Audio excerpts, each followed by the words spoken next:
सिकंदर के संबंध में एक कहानी है।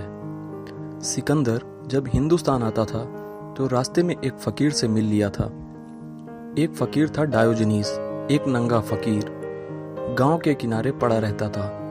खबर की थी किसी ने सिकंदर को कि रास्ते में जाते हुए एक अद्भुत फकीर है डायोजनीस, उससे मिल लेना। सिकंदर मिलने गया है। फकीर लेटा है नंगा। सुबह सर्द आकाश के नीचे धूप पड़ रही है, सूरज की धूप ले रहा है। सिकंदर खड़ा हो गया है। सिकंदर की छाया पड़ने लगी है डायोजनीस पर। सिकंदर ने कहा कि आप शायद जानते ना हो, मैं हूं महान सिकंदर, अलेक्जेंडर द ग्रेट, आपसे मिलने आया हूं। उस फकीर ने जोर से हंसा और उसने अपने कुत्ते को, जो कि अंदर मान में बैठा हुआ था, उसको जोर से अपने बुलाया कि इधर आ, सुन, एक आदमी आया है जो अपने मुंह से अपने को महान कहता है। कुत्ते भी ऐसी भूल नहीं कर सकते। सिकंदर तो चौंक गया। सिकंदर से कोई ऐसी बात कहे नंगा आदमी जिसके पास एक वस्त्र भी। सिकंदर का हाथ तो तलवार पर चला गया। उस डायोजनीस ने कहा, तलवार अपनी जगह रहने दे, बेकार मेहनत मत कर, क्योंकि तलवारें उनके लिए हैं जो मरने से डरते हैं। हम पार हो चुके हैं उस जगह से जहां मरना हो सकता है। हमने वे सपने छोड़ दिए जिनसे मौत पैदा होती है। हम मर चुके हैं उन सपनों के प्रति। अब हम वहां हैं जहां मौत नहीं। तलवार भीतर रहने दे, बेकार मेहनत मत कर। सिकंदर से कोई ऐसा कहेगा, और सिकंदर इतना बहादुर आदमी, उसकी तलवार भी भीतर चली गई। ऐसे आदमी के सामने तलवार बेमानी है, और ऐसे आदमी के सामने तलवार रखे हुए लोग खिलौनों से खेलते हुए बच्चों से ज्यादा नहीं है। सिकंदर ने कहा, फिर भी मैं आपके लिए क्या कर सकता हूँ? डायोजनीस ने कहा, क्या कर सकते हो? तुम क्या कर सकोगे? इतना ही कर सकते हो कि थोड़ा जगह छोड़कर खड़े हो जाओ। धूप पड़ती थी, मेरे ऊपर आड़ बन गए हो, और ध्यान रखना किसी की धूप में कभी आड़ मत बनना। सिकंदर ने कहा कि जाता हूँ, लेकिन एक ऐसे आदमी से मिलकर जा रहा हूँ जिसके सामने छोटा पड़ गया और लगा कि जैसे पहली दफा ऊंट पहाड़ के नीचे आ गया हो। अब तक बहुत आदमी देखे थे, बड़े से बड़े शान के आदमी देखे थे, झुका दिए थे, लेकिन एक आदमी के सामने अगर भगवान ने फिर जिंदगी दी तो अब की बार कहूंगा कि डायोजनीस बना दो। डायोजनीस ने कहा, और यह भी सुन ले कि अगर भगवान हाथ पैर जोड़े मेरे और मेरे पैरों पर सिर रख दे और कहे कि सिकंदर बन जा, तो भी मैं कहूंगा कि इससे तो ना बनना अच्छा है। पागल हूं कोई, सिकंदर बनूं? पूछता हूं जाने के पहले कि इतनी दौड़ धूप, इतना शोरगुल, इतनी फौज लेकर कहाँ जा रहे हो? सिकंदर ने कहा कि आह, रौनक छा गई, चेहरा खुश हो गया। कहाँ पूछते हैं? इस जमाने को जीतने जा रहा हूँ। डायोजनीस बोला, फिर क्या करेंगे?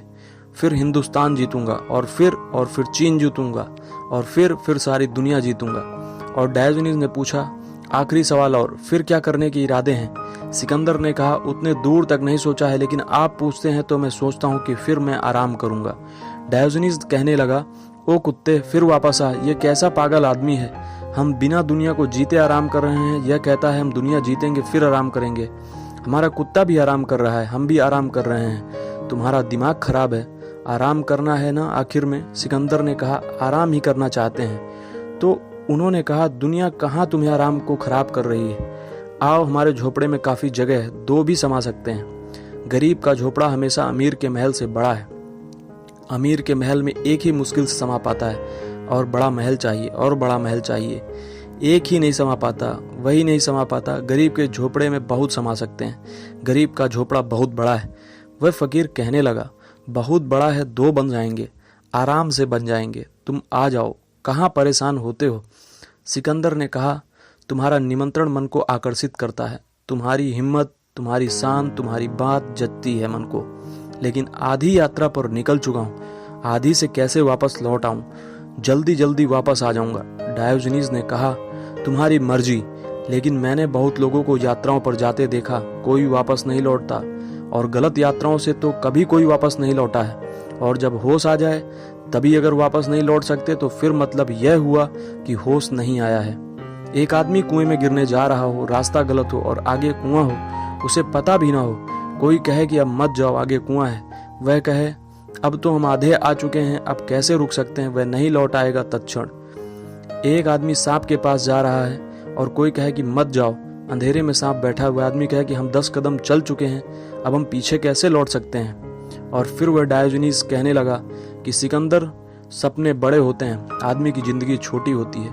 जिंदगी चुक जाती है, सपने पूरे नहीं होते, फिर तुम्हारी मर्जी। खैर, कभी भी तुम आओ, हमारा घर खुला रहेगा, जिसमें कोई दरवाजा वगैरह नहीं है। अगर हम सोए भी हों तो तुम आ जाना और विश्राम कर लेना।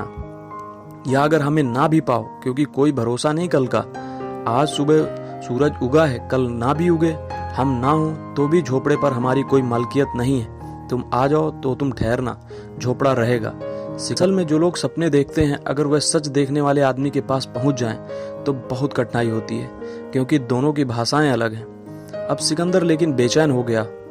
वापस लौटता था हिंदुस्तान से तो बीच में मर गया, लौट नहीं पाया। असल में आधी यात्राएं कभी पूरी नहीं होती, आदमी पूरा हो जाता है।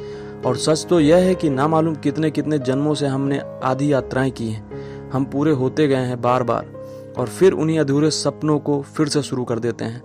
अगर एक आदमी को एक बार पता चल जाए कि उसकी पिछली जिंदगी में क्या था, तो यह जिंदगी उसकी आज ही ठप हो जाए, क्योंकि यही सब उसने पहले भी किया था। यही नासमझियाँ, यही दुश्मनियाँ, यही दोस्तियाँ, यही दम, यही यश, यही पद, यही दौड़, ना मालूम कितनी बार एक एक आदमी कर चुका है। इसलिए प्रकृति ने उसे व्यवस्था की है कि पिछले जन्म को भुला देती है, ताकि आप फिर उसी चक्कर में सम्मिलित हो जाएं जिसमें आप कई बार हो चुके हो। अगर पता चल जाए कि यह चक्कर तो बहुत बार हुआ है, यह सब तो मैंने बहुत बार किया है, तो फिर एकदम सब व्यर्थ हो जाएगा। वह सिकंदर मर गया। संयोग की बात कि उसी दिन डायोजनीस भी मर गया, और बड़ी अद्भुत घटना घटी। यूनान में कहानी चल पड़ी। मरने के बाद, मरने के पहले कहानी चल पड़ी थी कि सिकंदर से एक आदमी ने ऐसा कह दिया, एक फकीर ने। फिर दोनों एक दिन मरे। किसी होशियार आदमी ने कहानी चला दी कि वैतरणी पर फिर दोनों का मिलना हो गया। आगे सिकंदर, फिर पीछे डायोजनीस। सिकंदर घंटे भर पहले मरा है, डायोजनीस घंटे भर बाद मरा है। सिकंदर ने पीछे खड़बड़ की आवाज सुनी पानी में, और किसी का जोर का कहकहा सुना। प्राण कब गए। यह हंसी पहचानी हुई मालूम पड़ी। यह उस आदमी की हंसी थी, डायोजनीस की। डायोजनीस जैसा कोई दूसरा आदमी हंस भी तो नहीं सकता था। असल में हम जो हंसते हैं वह हंसना कभी हंसना नहीं होता, क्योंकि जिनकी रोने की आदत पड़ी है उनका हंसना भी झूठा होता है। ऊपर हंसी होती है, भीतर रोना होता है। हंसी में भी आंसू छिपे होते हैं। हंसी है डायोजनीस की। सिकंदर तो कब गया। सिकंदर ने देखा, आज तो बड़ी मुसीबत हो गई। पिछली बार जब मिले थे तो सिकंदर तो बादशाह के लिबास में था, डायोजनीस नंगा था। आज बड़ी मुश्किल हो गई। सिकंदर भी नंगा था और डायोजनीस तो पहले से ही नंगा था, इसलिए उसे शर्म की कोई बात ना थी। पीछे लौट कर देखा, हिम्मत बढ़ाने के लिए, जरा आत्मविश्वास बढ़ाने के लिए। वह भी हंसा, लेकिन डायोजनीस ने कहा, बंद कर हंसी, झूठी हंसियां। जिंदगी भर झूठे काम किए, मरने के बाद भी झूठी हंसी हंस रहा है। बंद कर ये हंसी। सिकंदर घबरा गया, और सिकंदर ने कहा, बड़ी खुशी हुई फिर से मिलकर आपसे। कितने अद्भुत हैं। शायद ही कभी वैतरणी पर एक फकीर का, एक नंगे फकीर का और सम्राट का मिलना हुआ हो। यह पहला ही मौका होगा। डायोजनीस ने कहा, ठीक कहता है तू, लेकिन थोड़ी सी गलती करता है समझने में कि कौन सम्राट है और कौन फकीर। सम्राट पीछे है, फकीर आगे है, क्योंकि तू सब खोकर लौट रहा है। क्योंकि तूने जो भी पाना चाहा वह सपने का पाना था, और मैं सब पाकर लौट रहा हूँ, क्योंकि मैंने सपने को तोड़ दिए, फिर जो बचा उसी को पा लिया। सारी दौड़ हमारी सपने की दौड़ है। क्या मिलेगा इससे कि एक आदमी बड़ा यश पाले, कि बड़ा पद पाले? क्या होगा? क्या होगा इससे कि सारे लोग पूजें और आदर दें, सम्मान दें? कुछ भी तो नहीं हो सकता। और कुछ जो हो सकता है भीतर की खोज से। इस पागलपन की दौड़ के कारण वह खोज के लिए समय नहीं मिलेगा।